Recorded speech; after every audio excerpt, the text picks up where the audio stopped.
कल इस विषय पर हमने चर्चा की थी कि अपनी शास्त्रता पर विश्वास करने से ही व्यवस्था निर्माण होता है। क्योंकि विषय बहुत विस्तृत है, बड़ा है, तो कल लगा कि इसकी चर्चा दोबारा लगातार करनी चाहिए ताकि हम इसको समझ सकें। अभी तक जो हमारे अनुभव हैं, मैं उसके आधार पर बात कर रहा हूं।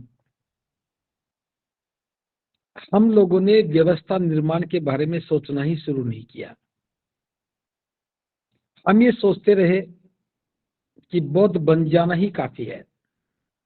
दीक्षा ले ली, हम बौद्ध बन गए और बौद्ध बनने से हमारा काम पूरा हो गया, जबकि ऐसा नहीं है। बौद्ध बनने का अर्थ है कि हम एक व्यवस्था से निकल करके दूसरी व्यवस्था में प्रवेश कर रहे हैं, और दूसरी व्यवस्था हमें अभी नजर नहीं आ रही, क्योंकि भारत से बौद्ध धर्म लुप्त हो गया था। तो बौद्धों की सभ्यता, बौद्धों के संस्कार, बौद्धों के पर्व, परंपरा, उत्सव, ये सब लुप्त हो गए। और जब हम आज बुद्ध की बात करने लगे, अपनी विरासत की बात करने लगे, अपनी सभ्यता की बात करने लगे, तभी समझ में आना बड़ा मुश्किल हो गया कि हमारी सभ्यता क्या है और हमें क्या करना चाहिए। तो आज भी इस बात को मैं दो भागों में ही विभक्त करके बात करूंगा। एक तरफ तो वे लोग जो व्यवस्था को समझते नहीं, जो सिर्फ आलोचना करते हैं। एक वे लोग जो व्यवस्था को समझ जाते हैं, विश्वास करते हैं और व्यवस्था निर्माण में जुट जाते हैं। तो पहले मैं व्यवस्था निर्माण की बात करूंगा। जैसे सिद्धार्थ गौतम जब बुद्ध बने, उनके बुद्ध बनने से पहले देश में भिन्न भिन्न मतांतर के लोग थे। स्वाभाविक रूप से मैं बात करूं, धार्मिक सामाजिक व्यवस्था अलग थी। इस पर उन लोगों का नियंत्रण था जो पहले से ही व्यवस्था पर काबिज थे। इस कारण से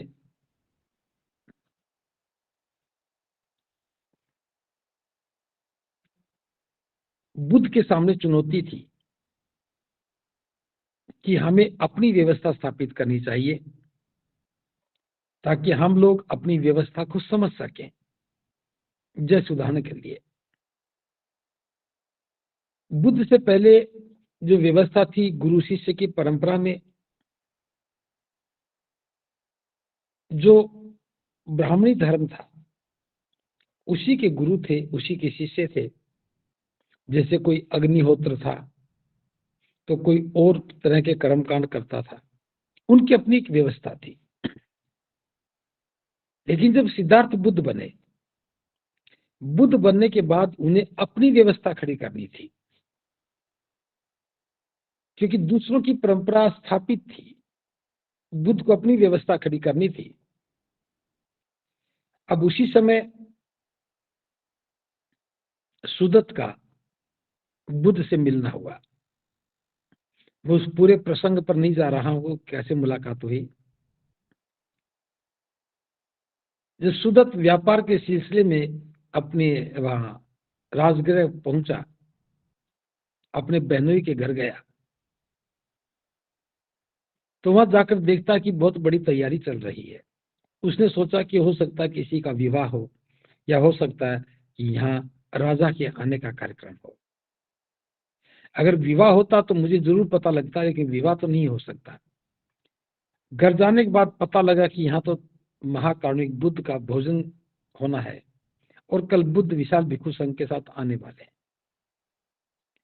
रात को चर्चा शुरू हुई, मन में बड़ी जिज्ञासा पैदा हुई, और वो रात्रि को ही बुद्ध से मिलने चले गए।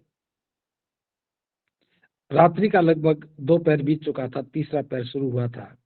सुदत्त बिना समय गवाए बुद्ध के पास पहुंच गए और बुद्ध के साथ एक वार्तालाप हुआ। बहुत सारा वार्तालाप हुआ। सुदत्त ने कहा कि तथागत, मैंने सुना है कि राजघराने के लोग, राजकुमार, व्यापारी लोग, श्रेष्ठ लोग, नगर सेठी, ये सभी लोग अपना राजपाट छोड़ करके, कारोबार छोड़ करके, धन संपदा का मोह त्याग करके भिक्षु बनते हैं, धम्म की शरण में आते हैं और बड़े सुख के भागी बनते हैं। मेरा भी मन करता है कि मैं भी सारी धन संपदा को, सारे कारोबार को त्याग करके मैं भी धम्म का अनुयायी बन जाऊं और अपना कल्याण करूं। साथ में ये भी कहा कि मेरे सामने एक दुविधाजनक स्थिति है कि मेरे कारोबार पर काफी लोग निर्भर हैं। अगर मैं कारोबार छोड़ दूंगा तो सैकड़ों परिवार के सामने रोटी का संकट खड़ा हो जाएगा। मेरे कारोबार से सैकड़ों लोगों के परिवार चलते हैं। तब बुद्ध ने कहा कि सुदत्त, सभी लोगों का घर बार त्याग करके भिक्षु बनना जरूरी नहीं है। आप व्यापार को देखते हुए, घर गृहस्थी को संभालते हुए भी धम्म की सेवा कर सकते हो। जो आपके पास धन है उसका उपयोग व्यवस्था निर्माण के लिए करो, लोगों के कल्याण के लिए करो। जब कोई भी व्यक्ति अपने कमाए हुए धन से लोगों का कल्याण करता है, उनके कल्याण के लिए काम करता है, तो वो भी एक बहुत बड़ा काम होता है, उसका भी एक लाभ मिलता है। तुम्हें भिक्षु बनने की बजाय धर्म की सेवा का काम करना चाहिए। अब ये वार्तालाप थी, सुदत्त की समझ में आ गया। वहां से वापस आया, बहनोई के घर गया।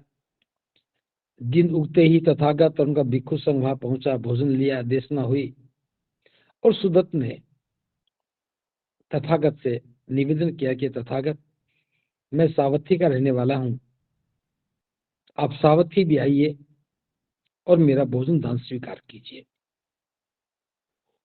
तथागत ने मौन में स्वीकार किया और सुदत्त वहां से लौट करके आया तो सोचने लगा कि तथागत के साथ तो हजारों भिक्षु हैं, इतना बड़ा भिक्षु संघ कहां ठहराऊंगा। ऐसी जगह तो हो जहां उनको कोई कठिनाई ना हो।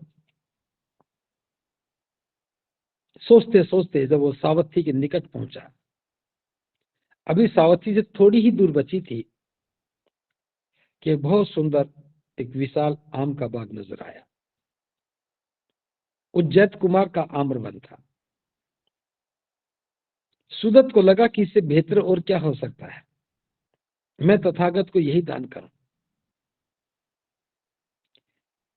और ये आम्रवन ना तो नगर से ज्यादा दूर है, ना नगर के बहुत निकट है। नगर की भीड़ से, नगर के शोर शराबे से यहाँ कोई प्रभाव नहीं पड़ने वाला और भिक्षुओं को भिक्षाटन के लिए जाने में भी तकलीफ नहीं होगी और नगर वासियों को भी आकर के यहाँ देशना सुनने में कोई तकलीफ नहीं होगी। ये जगह बड़ी उपयुक्त जान पड़ी। तो सुदत्त ने जैत कुमार से संपर्क साधा और कहा कि हे जैत कुमार, मुझे तुम्हारा आम्रवन चाहिए। जैत कुमार ने मना किया, फिर कहा कि जैत कुमार, मुझे तुम्हारा आम्रवन चाहिए। उसने फिर मना किया। तीसरी बार फिर जोर देकर कहा कि हे जैत कुमार, मुझे तुम्हारा आम्रवन ही चाहिए। जैत कुमार कहते हैं कि तुम तो ऐसे बात कर रहे हो जैसे सोने के सिक्के बिछा करके खरीदना चाहते हो।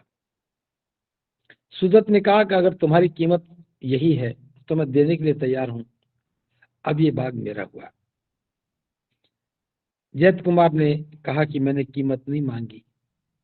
सुदत्त ने कहा तुमने कीमत तो मांग ली है, मैं देने को तैयार हूं, अब मेरा हो गया। विवाद हुआ, न्यायालय में पहुंचा और न्यायालय ने सुदत्त के पक्ष में निर्णय दिया। क्योंकि जैत कुमार ने कीमत मांगी है, अगर सुदत्त देने को तैयार है तो फिर वो इसे खरीद सकता है।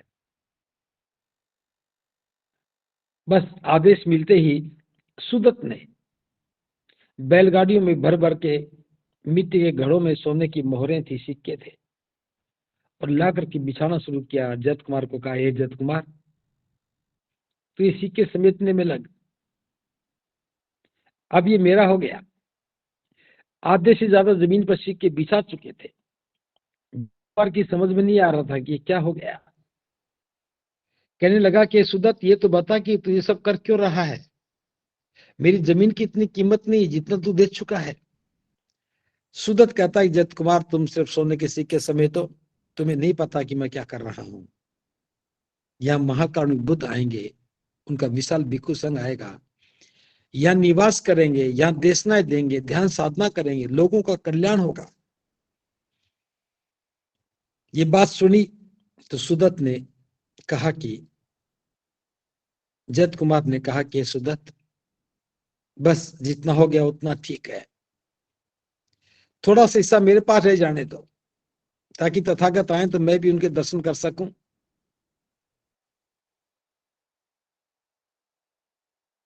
तो थोड़ा सा हिस्सा जयत कुमार ने रख लिया, बाकी सुदत्त को दे दिया।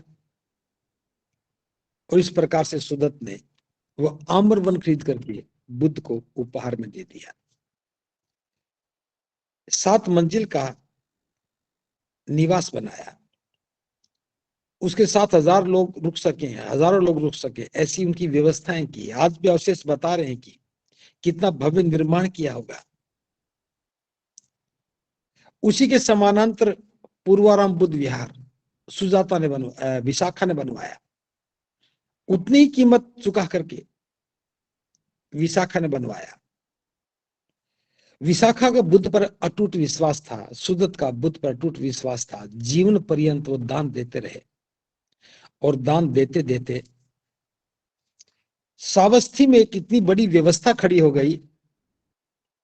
हजारों भिक्षु वहां रहने लगे। वर्षावास में दूर दूर से चल करके भिक्षु आने लगे। महाकारुणिक बुद्ध ने भी अपने जीवन के 45 वर्षों में 25 वर्षावास सावथी में किए। यानी कह सकते हैं कि कुल 45 वर्षावास तथागत ने किए, जिसमें से 25 वर्षावास सावथी में किए। और सावथी में वर्षावास करने का अर्थ था कि हजारों भिक्षुओं का वहां ठहरना, हजारों भिक्षुओं के द्वारा ध्यान साधना करना, और वो सारा सारा क्षेत्र धम्म का क्षेत्र बन गया। आज सावथी धम्म के केंद्र के रूप में पहचानी जाती है। तो वो अनाथ पिंडक सुदत्त जिसे कहते हैं, सुदत्त नाम था, बाद में अनाथ पिंडक हो गया, और विशाखा, इन दो के त्याग से, इन दो के दान पारमिता के प्रभाव से सावथी जो धम्म का केंद्र बनी।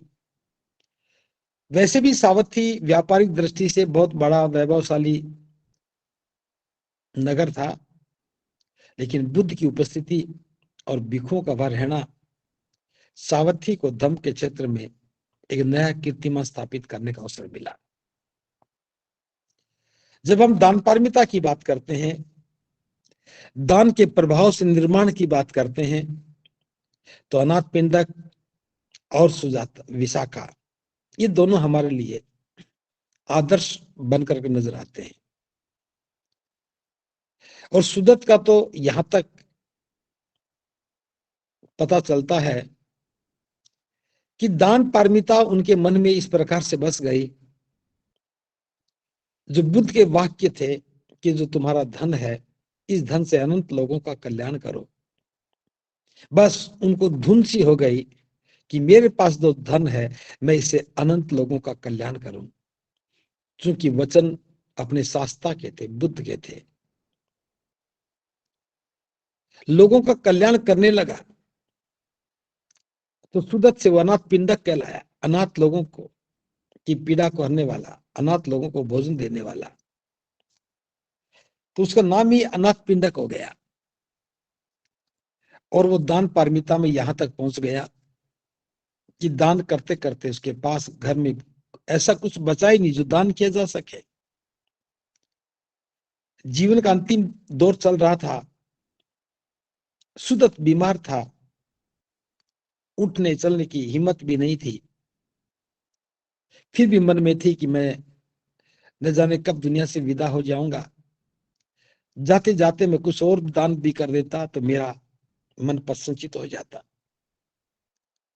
अपनी दासी नौकरानी, पुन्ना नाम था, उसको बुलाया, कहा कि पुन्ना, देखो घर में ऐसी कोई वस्तु हो, ऐसी कोई चीज हो जो तथागत को दान की जा सकती हो, तो मैं चाहता हूं कि दुनिया से विदा होने से पहले कुछ दान करके जाऊं। पुन्ना ने कहा, स्वामी, घर में ऐसी कोई वस्तु नहीं है जो तथागत को दान की जा सके। तब अनाथ पिंडक ने कहा कि पुन्ना, तुम ऐसा काम करो, थोड़ी सी आंगन की मिट्टी निकालो और आंगन की मिट्टी लेकर के सावत्थी में जाओ, जैतवन विहार में जिस बोधि वृक्ष के नीचे तथागत बैठते हैं, विश्राम करते हैं, उस बोधि वृक्ष की जड़ों में इस मिट्टी को डाल करके तथागत से कहना कि मेरा दान स्वीकार करें। पुन्ना ने ऐसा ही किया। आंगन की मिट्टी ली, जैतवन विहार गई और बोधि वृक्ष की जड़ों में डालते हुए तथागत से निवेदन किया कि तथागत, आपके प्रिय शिष्य सुदत्त ने अपने आंगन की मिट्टी बोधि वृक्ष की जड़ों में डालने के लिए भेजी है, आप इसे स्वीकार करें।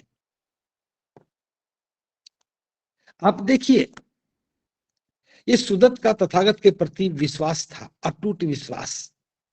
एक मुलाकात ने ही विश्वास को इतना प्रगाढ़ बना दिया कि जहां सुदत्त सोने के सिक्कों को संभाल के रखता था, बुद्ध के अनुकंपा का पात्र बना, वही सोने के सिक्के धम्म की व्यवस्था को स्थापित करने के काम आ गए। इतना दान किया, इतना दान किया कि आखिरी में जाते जाते घर में कुछ बचा ही नहीं था, तो अपने आंगन की मिट्टी को भी दान कर दिया, ये सोच करके जिस बोधि वृक्ष की छाया में तथागत विश्राम करते हैं, उस बोधि वृक्ष की जड़ों में अगर मेरे आंगन की मिट्टी भी चली जाएगी तो मुझे सुकून मिलेगा कि मेरे आंगन की मिट्टी भी उस बोधि वृक्ष को फलने फूलने के काम आई, जिस वृक्ष की छाया में तथागत विश्राम करते थे। ये विश्वास है, सुदत्त का विश्वास था। संपत्ति की परवाह नहीं की, परिवार की परवाह नहीं की, बस दान पारमिता के प्रभाव से अनंत लोगों के कल्याण के लिए काम करने लगा और सावत्थी धम्म का केंद्र बन गया। ये बहुत अद्भुत घटना है कि दो दान पारमियों ने, विशाखा और सुदत्त ने, धम्म के क्षेत्र में इतना दान किया कि बुद्ध 25 वर्षावास वहां बिताने के लिए तैयार हो गए और सावत्थी आज धम्म नगरी के नाम से अपनी ख्याति पा रही है। जो भी बुद्ध को जानने वाला व्यक्ति है, धम्म को मानने वाला व्यक्ति है, जब वह बोध गया आता है तो सावत्थी को देखे बिना नहीं रह जाता। तो ये अपने शास्त्रा के प्रति विश्वास था। विशाखा का भी अपने शास्त्रा के प्रति विश्वास था, और विश्वास कितना प्रगाढ़ था, मैं विशाखा की छोटी सी घटना बता रहा हूं। जब भी तथागत सावत्थी में होते थे तो विशाखा लगभग उनकी देशनाओं को सुनने जाती थी। एक दिन विशाखा, क्योंकि वो भी नगर सेठी की पुत्र वधू थी, सोने चांदी की उसके पास भी कमी नहीं थी, बड़ा धनाढ्य परिवार था, नगर सेठी था। एक दिन विशाखा तथागत की देशना सुनने के लिए जैतवन विहार चली गई। अक्सर विहार में जाते समय वो आभूषण पहन के नहीं जाती थी, लेकिन उस दिन कुछ उत्सव का दिन था, कोई पर्व रहा होगा, उसने आभूषण नहीं उतारे, उतारना भूल गई और आभूषण पहन करके ही जैतवन विहार में चली गई। वहां जाकर के एहसास हुआ, अरे मैं तो तथागत के सामने जा रही हूं और गले में मैंने कितना कीमती हार पहन रखा है।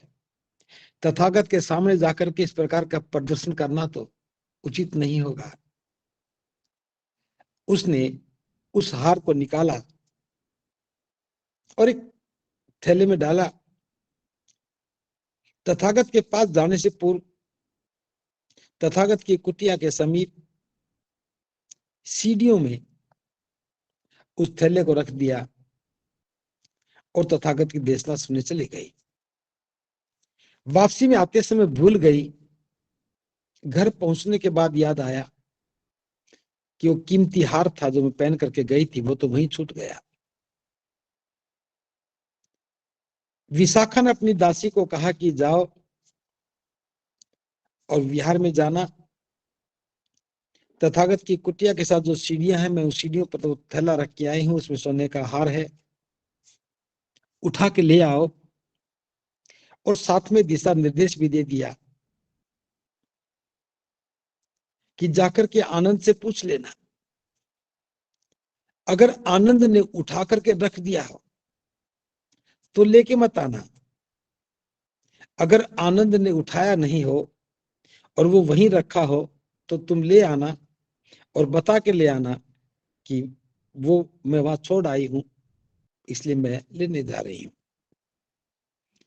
दासी जब वहां पहुंची तो देखा कि वहां वो थैला नहीं था, वो हार नहीं था। आनंद को पूछा तो पता लगा कि आनंद ने वहां से उठा करके अंदर रख दिया है और आनंद देने लगा, ये रखा सोने का हार, इसे ले जा। दासी ने मना कर दिया कि मेरी मालकिन ने मुझे मना किया है। आनंद ने कहा नहीं, ये हमारे किसी काम का नहीं है, इसे ले जाओ। भला ये उनके पहनने का हार है, यहाँ किस काम नहीं आएगा, ले जाओ। लेकिन दासी लेकर के नहीं गई। तो फिर विशाखा वहां पहुंची। आनंद ने कहा कि आप इसे वापस ले लो। तो विशाखा ने कहा नहीं, मैं वापस नहीं लूंगी, क्योंकि मैं सोच चुकी हूं, मैंने मन में सोच लिया था अगर तथागत या किसी और का भी उस पर हाथ लगा होगा तो फिर मैं उसे घर नहीं लेके आऊंगी। अब सोने का हार है, कीमती हार था, विहार में किसी काम का नहीं था, तो बीच का रास्ता निकाला। विशाखा ने उस हार को बाजार में भेजा। सुनार से कहा कि बताओ इसकी कीमत क्या है। सुनार ने जो कीमत बताई, विशाखा ने उतनी कीमत लेकर के, धन लेकर के बुद्ध विहार में दान कर दिया कि विहार, ये आभूषण तो मैं खरीद लेती हूँ, इसकी इतनी कीमत है, ये मैं चुका देती हूँ, ताकि आनंद का भी वचन बचा रहे और मेरा वचन भी ना बिगड़े। तथागत अपने शास्त्रा के प्रति अटूट विश्वास था कि करोड़ों रुपए का हार स्वीकार करने से मना कर दिया। जब एक बार मन में विचार आ गया कि मुझे दान करना है, तो भला उसे कैसे स्वीकार किया जा सकता था, कैसे लिया जा सकता था। ये जो दो उदाहरण मैंने बताए, ये विश्वास के हैं। एक विशाखा ने विश्वास किया तो अपनी दान पारमिता के बल से पूर्वाराम बुद्ध विहार बनाया, जहां सैकड़ों हजारों भिक्षु ठहरते थे। सुदत्त, जिसे अनाथ पिंडक के नाम से जाना गया, उसने तथागत पर विश्वास किया और जैतवन विहार बना करके सावस्थी को धम्म का केंद्र के रूप में स्थापित कर दिया। ये दो पात्र मैंने बताए। बुद्ध के समय में ऐसे बहुत सारे पात्र हैं। विषय सिर्फ इतना है कि व्यवस्था निर्माण करना है तो शास्त्रा पर विश्वास करो। अगर शास्त्रा पर विश्वास नहीं है तो व्यवस्था निर्माण कभी भी पूरा नहीं होता। मैंने कल भी थोड़ा जिक्र किया था, आज फिर बता रहा हूं। हमने बाबा साहब को मार्गदर्शक तो माना, लेकिन बाबा साहब का कहा कुछ भी नहीं कर रहे हैं। बाबा साहब ने कहा कि अपने वेतन का 20वां हिस्सा व्यवस्था निर्माण के लिए दान करो, धर्म के प्रचार प्रसार के लिए दान करो। 14 अक्टूबर 1956 को दीक्षा लेने के उपरांत 15 अक्टूबर को बाबा साहब ने जो संदेश दिया उसमें साफ कहा कि ये बौद्धों की जिम्मेदारी है, मेरे अनुयायियों की जिम्मेदारी है कि वे जो कमा रहे हैं उसका 20वां भाग, यानी कि 100 रुपए कमाते हो तो 5 रुपया धर्म प्रचार के लिए दान करो। हम बौद्ध भी बन गए, धर्म प्रचारक भी बन गए, लेकिन जब दान की बात आती है तो हम चूक जाते हैं। हमें दान पारमिता को समझना चाहिए था।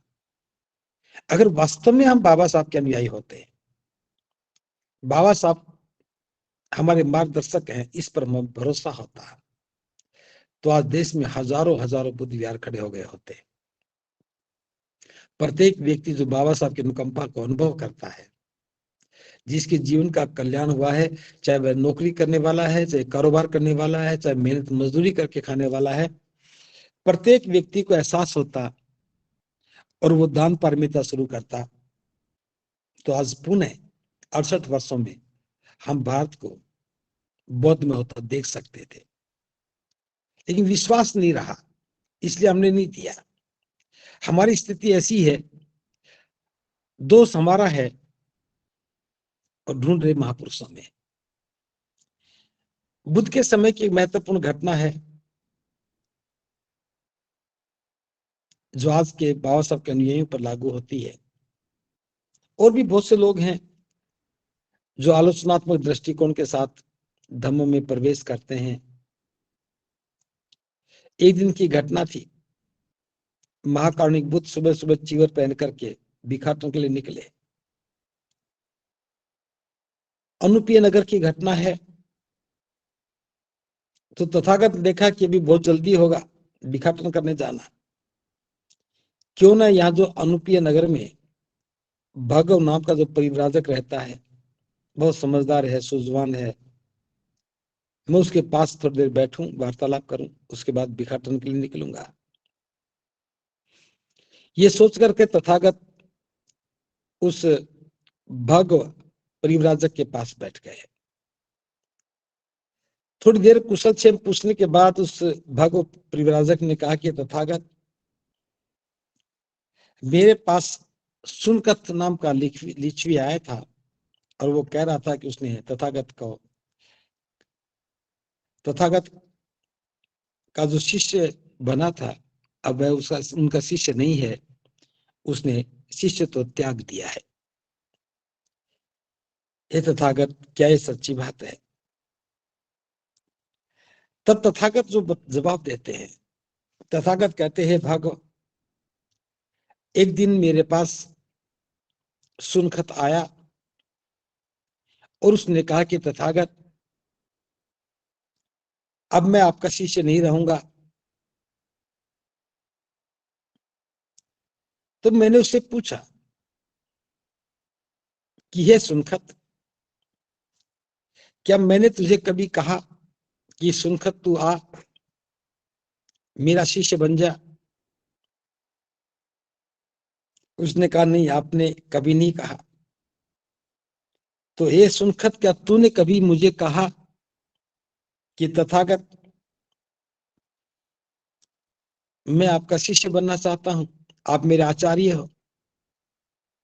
उसने कहा, ऐसा तो मैंने कभी नहीं कहा। तब तथागत कहते हैं कि सुनखत, ना तूने मुझे कहा कि तुम मेरा शिष्य बनना चाहते हो, और ना मैंने तुम्हें कभी कहा कि तुम आओ मेरा शिष्य बन जाओ, तो फिर तू किसके त्यागने की बात करता है?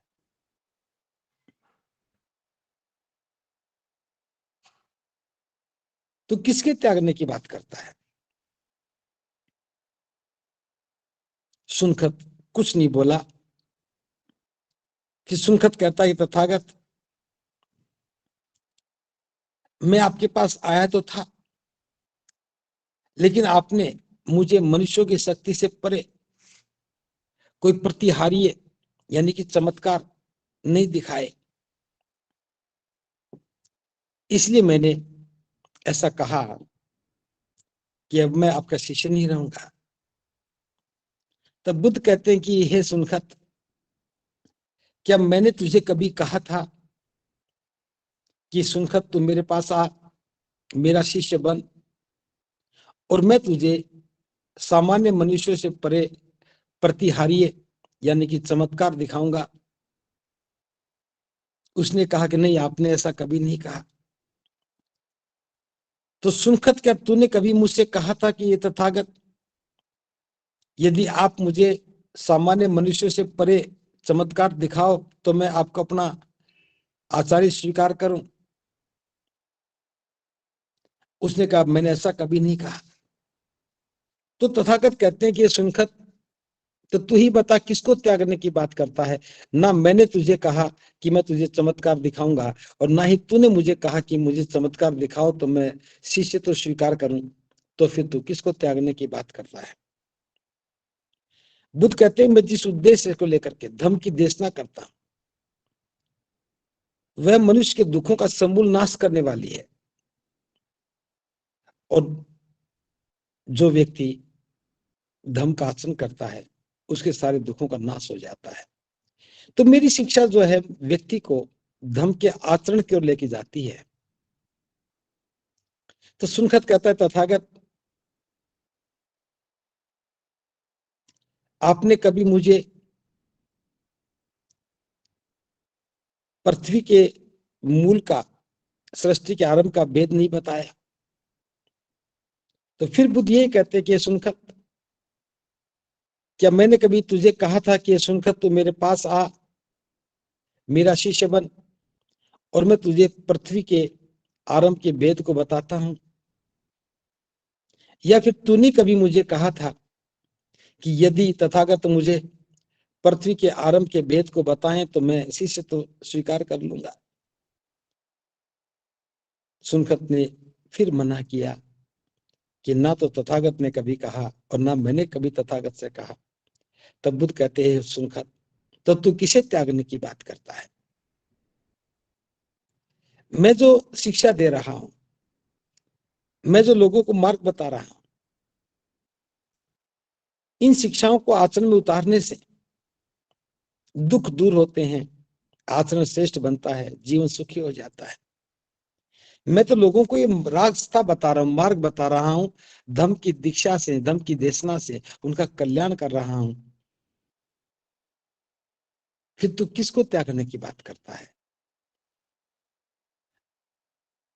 सुनखत की समझ में आ गया। ये उदाहरण मैंने इसलिए दिया है, हम सब लोग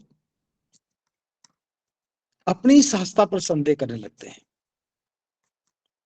बाबा साहब को ऐसा करना चाहिए था, बाबा साहब को ऐसा नहीं करना चाहिए था, बाबा साहब ने ये गलत किया, बाबा साहब ने ये क्यों किया?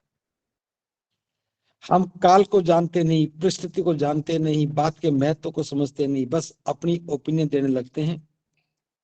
और इसकी क्षति ये पहुंचती है कि हमारे अंदर श्रद्धा पैदा नहीं होती, विश्वास पैदा नहीं होता, और परिणाम भी नहीं आता। ऐसे ही तथागत के धर्म के बारे में जो लोग बौद्ध बन गए, दीक्षा लेने तक तो ठीक रहा, लेकिन दीक्षा लेने के बाद बदलाव नहीं कर रहे, आज भी डरते हैं। महिलाएं भी डरती है, पुरुष भी डरते हैं। दिवाली को दिए लगाए ना लगाए, इतनी तहकीकात करेंगे कि त्योहार हमारा था या नहीं था।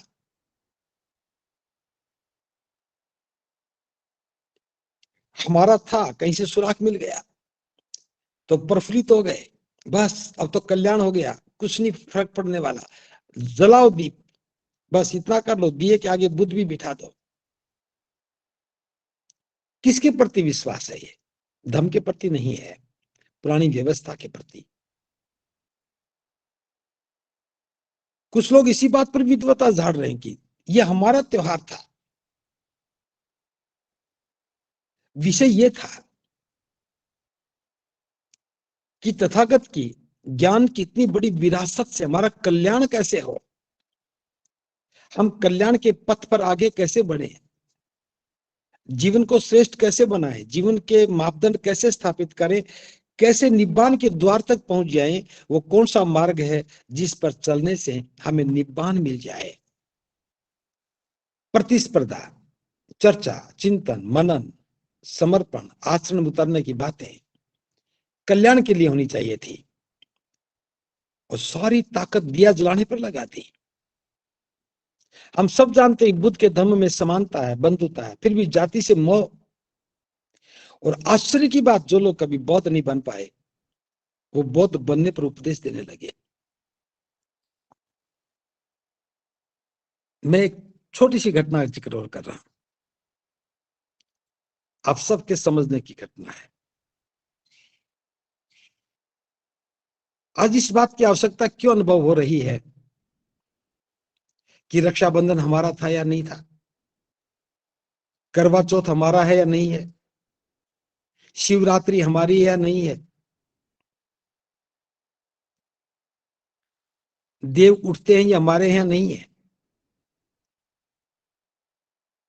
क्या त्योहार मनाने से ही हमारे बौद्ध होने और नहीं होने की बात निर्भर करती है? बुद्ध का धर्म उत्सवों पर टिका नहीं है। बुद्ध के धर्म का आधार तो ज्ञान है, जीवन के कल्याण का मार्ग है, दुख मुक्ति का मार्ग है, जीवन को श्रेष्ठ बनाने का मार्ग है, चित्त को निर्मल कर, अविद्या का नाश कर, अष्टांगिक मार्ग पर चलते हुए निब्बान तक पहुंचने का मार्ग है। यानी कि जीवन निर्माण का मार्ग स्पष्ट है। लेकिन जिन लोगों का अपने शास्त्रा पर विश्वास नहीं है वे संस्कृति की बात करते हैं। किसी दूसरे घर में बैठ करके वहां अपना सम्मान बढ़ाने के उद्देश्य से बौद्धों के साथ इस प्रकार की आंख मिचौनी खेलते हैं। हम धर्म को अगर ठीक से समझ जाते हैं तो बाबा साहब की बौद्ध में बात की परिसंकल्पना कभी की साकार हो गई होती। लेकिन मैंने देखा है, आपने भी अनुभव किया होगा, जो लोग खुद कभी भिक्षु बनने की सोच नहीं सकते, जिन्हें यह नहीं पता कि भिक्षु का जीवन कितना कठोर होता है, कितना कठिन होता है, और वे हर पल भिक्षुओं पर उंगली उठाने की बात करते हैं। जिसका भिक्षुओं में श्रद्धा ना हो, भिक्षुओं प्रति सम्मान ना हो, क्या उसे धर्म का अनुयायी कहा जा सकता है? जिस समाज में भिक्षुओं पर छीटाकशी होने लग जाए, क्या वो समाज कभी बुद्ध को अपना शास्त्र स्वीकार कर सकता है? हो सकता है कोई भिक्षु बुरा हो सकता है कि कोई भिक्षु मापदंडों पर खरा ना उतर पाया हो सकता है कि कोई भिक्षु धर्म का ज्यादा ज्ञान का जानकार ना हो। तो इसके लिए भिक्षु संघ है, वह पूछ सकता है, दिशा दे सकता है, निर्देशित कर सकता है। ये भिक्षु संघ का विषय है।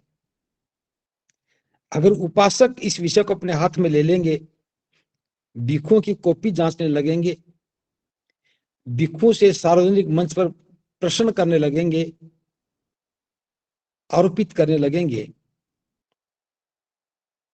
तो क्या बाबा साहब की बौद्ध में भारत की परिसंकल्पना साकार होना संभव लगता है? ये उपासकों का दायित्व है। और हमारे साथ क्यों हो रहा है मैं ये भी बता देता हूं, बौद्धों के साथ क्यों हो रहा है।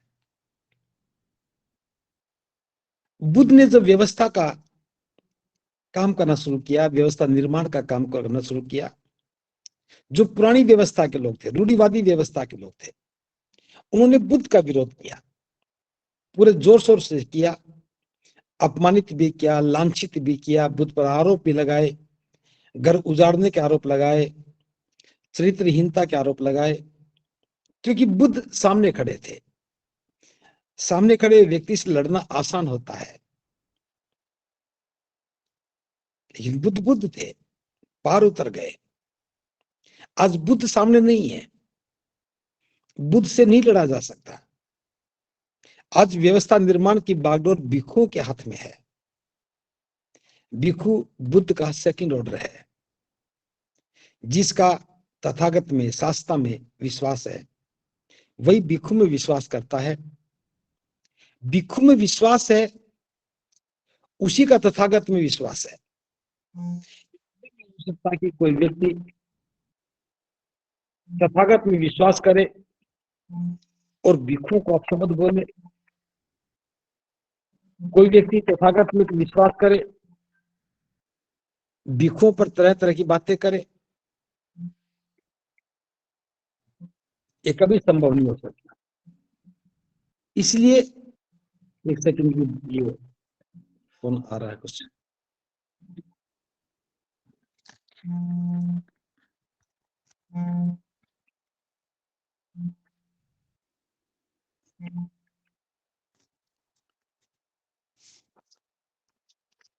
इसलिए कभी नहीं हो सकता कि कोई व्यक्ति तथागत पर तो विश्वास करे और भिक्षुओं का अपमान करे, धमकी देशना देने लगे और भिक्षुओं को धमकी दे।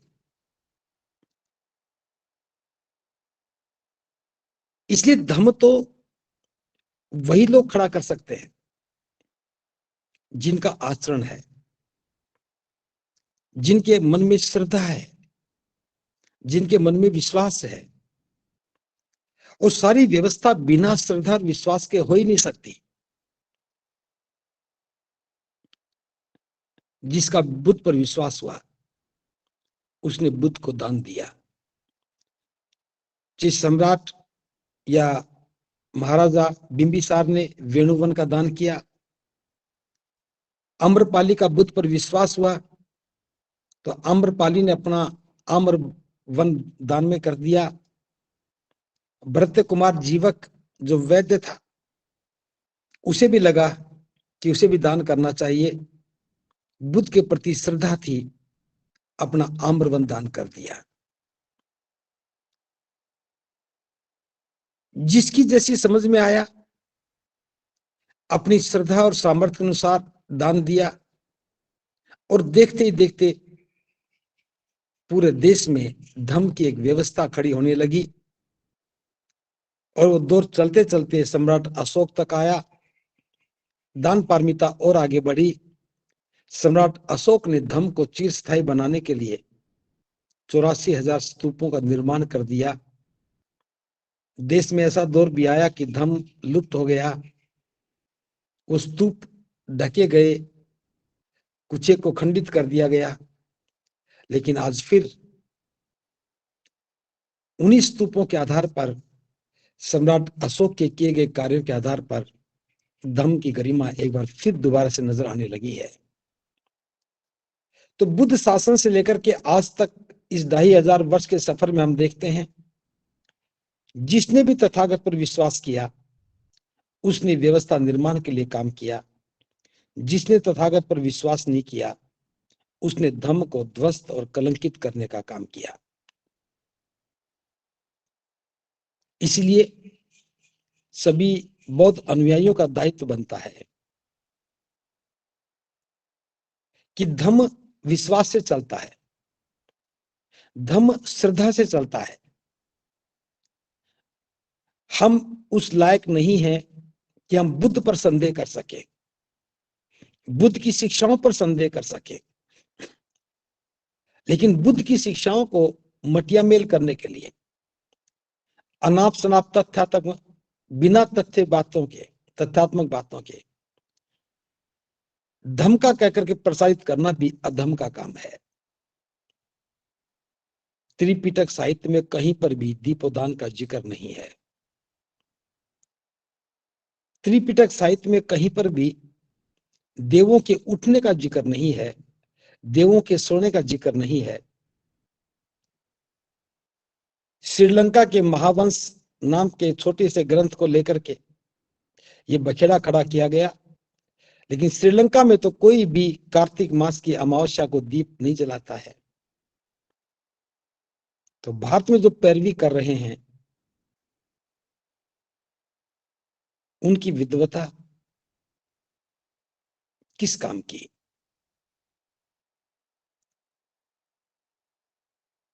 दुनिया के किसी भी देश में कार्तिक मास की अमावस्या को दिए जलाए नहीं जाते, लेकिन यहां जिन लोगों की तथागत में श्रद्धा नहीं, वे उपदेश देते हैं। धम्म में श्रद्धा नहीं, वे त्योहारों की बात करते हैं। भिक्षुओं के प्रति निर्लजता के शब्दों का इस्तेमाल करते हैं, वे धम्म के व्याख्यान करते हैं। तो इस प्रकार से कभी भी व्यवस्था खड़ी नहीं हो सकती। महाकारुणिक बुद्ध ने जिस प्रकार से हमें काम करने के लिए कहा, जिन नियम सिद्धांतों के साथ काम करने के लिए कहा, व्यवस्था निर्माण में वही बातें मील का पत्थर हैं। तो हमें पूर्ण अटूट विश्वास के साथ, प्रगाढ़ श्रद्धा के साथ धर्म को स्थापित करना है। धर्म को स्थापित करने के लिए जो हमारा सामर्थ्य है उसके अनुसार हमें काम करना है। ज्ञान के प्रचार प्रसार के लिए, धर्म के प्रचार प्रसार के लिए, लोगों को का कल्याण हो सके उन तक धर्म की शिक्षाओं को पहुंचाने के लिए, बुद्ध विहारों के निर्माण से लेकर के उनकी व्यवस्था को चलाने के लिए हमें लगातार काम करना होगा। और काम करते हुए हमें जीवन को ऊंचे मापदंडों के आधार पर श्रेष्ठ बनाए रखने का काम करना होगा। तो ये विषय जो है बहुत लंबा है, और भी बात की जा सकती है, लेकिन मैं यहां विराम देता हूं इस विचार के साथ कि जिसने भी तथागत में विश्वास किया उसने धर्म की व्यवस्था को खड़ा करने में पूरा काम किया। जिसका तथागत में विश्वास नहीं, उसने विध्वंस का काम किया। आज के युग में भी जिनकी तथागत में प्रगाढ़ विश्वास है वे सृजनात्मक काम करते हैं, और जिनका तथागत में विश्वास नहीं, वे तथागत की बातों पर संदेह ही पैदा करते हैं। आज की देशना में बस इतना ही। सबका मंगल हो, सबका मंगल हो, सबका मंगल।